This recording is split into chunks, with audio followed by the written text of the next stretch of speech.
Hey guys, what's up? I am Rosie, and in early January 2017, I was pleasantly surprised to get a message from a friend that I went to school with. For privacy's sake, I will call her Gloria, and Gloria was a friend of Justine's. I don't know if they're still friends or not, they might be. But Gloria moved out of the state, lucky girl, and in her honor, I am going to tell a story that has to do with me and her.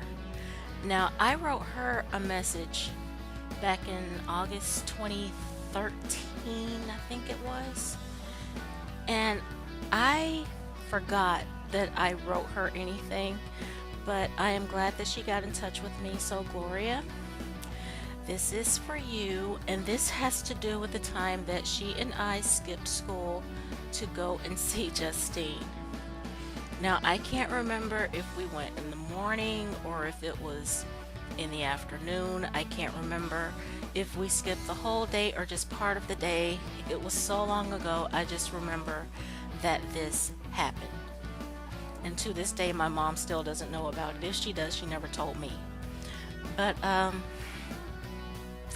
okay, we wanted to go see Justine. We got tired of school that day. So what we did was we waited until classes were changing. And we met up in the hallway on the first floor, somewhere outside of the lunchroom. And we went to the far side of the hall where you could go and change classes, because back then we had classes in another building. Now, the school has changed since then. They've added on buildings and stuff like that, so it's not the same now as it was then. Not exactly, but it was there. We went outside of the door and just mingled in with other students that were changing classes. And when we got outside, we just basically walked off campus. It was just that easy. We walked off campus. And it took us maybe 15-20 minutes to get to Justine's house because she didn't live that far from the school. And we were just talking on the way there. We were just happy and elated to be out of school for the day, even though we gave ourselves the day off. But we got to Justine's house, and when we got there, she was so happy to see us because she didn't expect visitors. Of course, we didn't call and tell her that we were coming. She was able to take a break because she was renovating their room, a room of theirs downstairs, into a den. I think it was a bedroom, and she was renovating it into a den for the family. And she was doing all of this herself, the painting, putting in new ceilings, everything. She was just doing it herself. I didn't even know she could do that, but she did it. And when she got done, it looked good. But we went over there and we went upstairs to her room, and we were listening to music, of course, our hair metal, and she was acting silly, making phone calls and just being Justine. And we were having fun and laughing and giggling and just being teenage girls. And by the end of the day, we knew that it wouldn't take us long to get back to the school, so Justine figured she'd walk us back to school. And then she'd walk back home by herself. And so we did that, and we got back to the school just as the last bell was ringing. We were just gonna go back into the school and go home.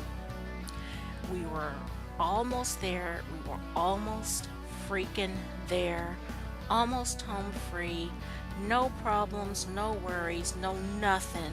And then a freaking cop and a god blessed dork buggy came up. That's what I called those back then, dork buggies. If I can find a picture of them, I'll put a picture up with this just so you'll know what I'm talking about. But this cop came up and he stopped us. I was pissed. I was pissed. I was a little bit scared, but I was more pissed than anything. Because I was like, all this time and you're just now going to ride up on us? And,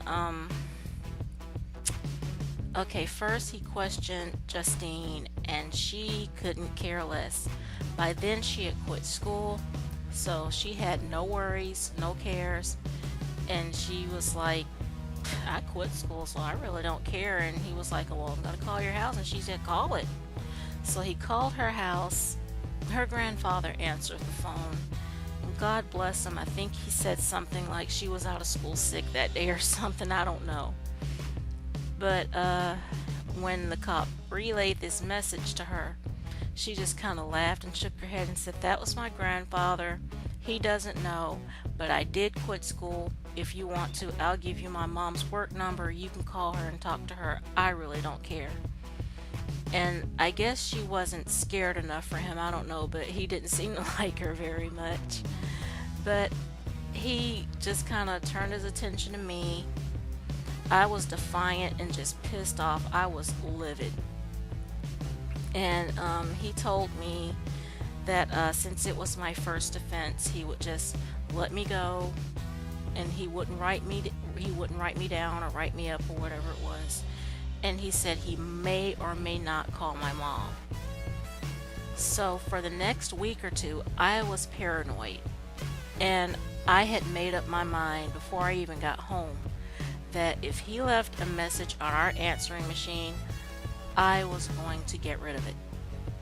Because back then we had the answering service where you had to put in the cassette tape, the little bitty cassette tape, and you could record over it. So I was gonna just rewind it and record over it. I didn't care.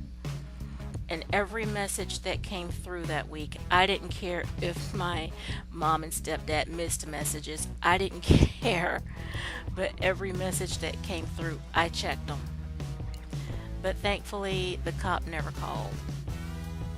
And Gloria, she really didn't care. She gave one word answers if she answered at all, and she was just like a smart ass to the cop.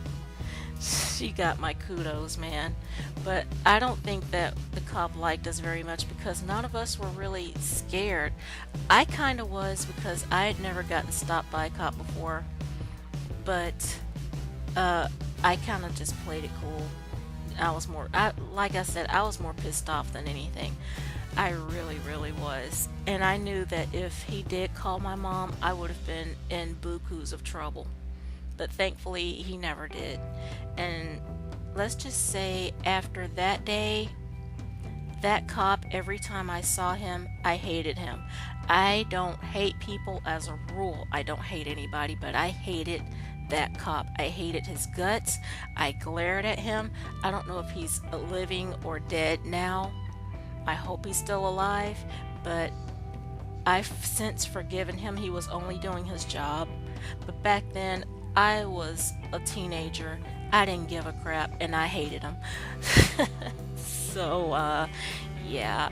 And I didn't skip school again until 12th grade. At this time, I was in like the 11th grade, and I didn't skip school again until the 12th grade. And even then, I didn't skip a whole day. But yeah, it was just a lot of fun that day. We went and wanted to see Justine, so we did. And Gloria did skip one other time close to the end of the school year. She did skip one more time to go see Justine, and she asked me if I wanted to go, and I told her it was close to the end of the year and I just didn't want a chance getting in trouble, but please tell Justine I said hello. And nothing happened to her that day. This particular day, she and Justine caught me just before I got on the bus to go home, because Justine had a folder of stuff she wanted to give me. And when she saw me, she said she almost didn't recognize me because I was really pretty. She said I learned how to do my makeup very well, and I was dressed like everybody was dressing these days and looked stylish, and she just almost didn't recognize me, so that made me feel good. But yeah, she skipped school one other time and didn't get caught, but the day that I decided to go at the beginning of the school year, we got caught. But that is my story of the day.